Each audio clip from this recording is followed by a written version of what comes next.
السلام عليكم ورحمة الله وبركاته. الحمد لله رب العالمين والصلاة والسلام على رسوله الكريم وعلى آله وصحبه أجمعين. আমাদের জনশক্তিকে ভালোবাসার দিক থেকে, তাদেরকে আগলে রাখার দিক থেকে, তাদের খোঁজখবর নেওয়ার দিক থেকে, আমার ব্যবসা বাণিজ্য, আমার চাকরি বাকরি, আমার সন্তান, আমার উন্নতির জন্য জবাবি, আমার কর্মী, আমার রোকন, আমার দায়িত্বশীল, এদের ব্যাপারটা কি আমার মনে থাকে? আল্লাহ নবী তো তার কর্মীদেরকে ভালোবাসতেন। আমরা আমাদের কর্মীদের খুঁজে পাই না। সবচেয়ে ভালো আমাদের কাছে মজার কাজ হলো কর্মী খুঁজে পাওয়া যায় না, মাইনাস দিয়ে দেওয়া। আরে ভাই, আপনি তো এসে মাইনাস দিয়ে দিচ্ছেন। এর আগে যে ছিলেন উনি এটাকে আনছেন বড় কষ্ট করে, এই ঢাকায় আনুক আর অন্য জায়গায় আনুক, অনেক কষ্ট করে একে কর্মী বানানো হয়েছে। আপনি তো মাইনাস করে দিলেন, মাইনাস করে দিয়ে তো মাইনাস হয়ে গেল। মাইনাস হওয়ার আগে কনফার্ম হইতে হবে যে এখানে চেষ্টা 100% করা হয়েছে।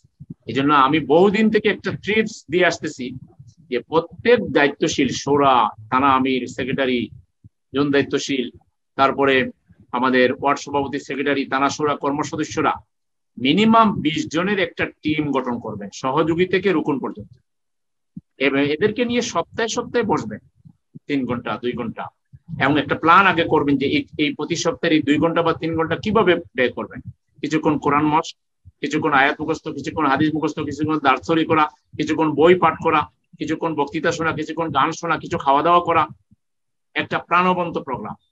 মাসে 3 ঘন্টা করে, সপ্তাহে 3 ঘন্টা করে, মাসে 12 ঘন্টা, 4 মাসে 48 ঘন্টা, 2 দিন পরিমাণ সময় আপনি তার বিয়েতে দিবেন না, যার মাধ্যমে আপনারও লাভ হবে। আপনি অনেক বেশি পারফেক্ট হয়ে যাবেন।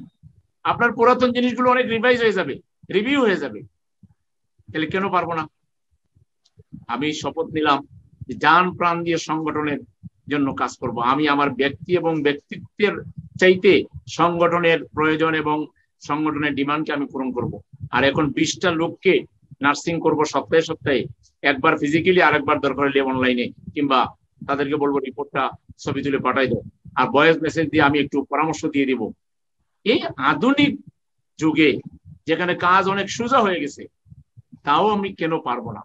যদি আল্লাহর প্রতি আমার ভালোবাসার দাবি সত্য হয়, ফেক না হয়ে থাকে, আল্লাহর ভালোবাসাকে যদি আমি অনুধাবন করি আমার জীবনের জন্য, আর আমিও ভালোবাসার দাবি করে থাকি, তাহলে আমাদের কর্মীদেরকে ভালোবাসতে হবে। এবং ভালোবাসার দাবি হলো তাদেরকে নার্সিং করতে হবে।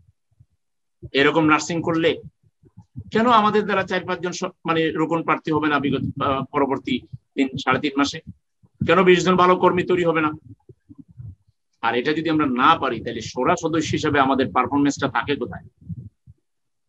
আমি আশা করি এই বিষয়টিও পর্যালোচনা করে আমরা দেখবো এবং আমরা দায়িত্বশীল তৈরি করব। এখন সংগঠনের পরিধি যেভাবে বাড়ছে, যে পরিমাণ রুকন এক একটা থানায়, আপনারা তো দেখতেছেন। এখন একটা থানা মানে কি একটা ওয়ার্ড। আগের 10টা ওয়ার্ড মিলিয়ে যে একটা থানা ছিল, এখন সেখানে 10টা থানা। এক এক থানায় রুকন হলো 200-300, কর্মী হলো শত শত, সহযোগী হলো হাজার হাজার। এই অল্প সংখ্যক দায়িত্বশীল দিয়ে এত লোককে নার্সিং করা সম্ভব নয়।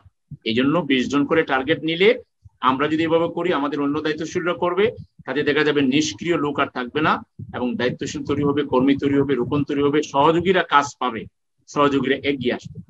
এই বিষয়ের দিকে আপনারা নজর দিবেন। এটাও আমাদের ভালোবাসার দাবি থেকে আমাদেরকে এটা করতে হবে।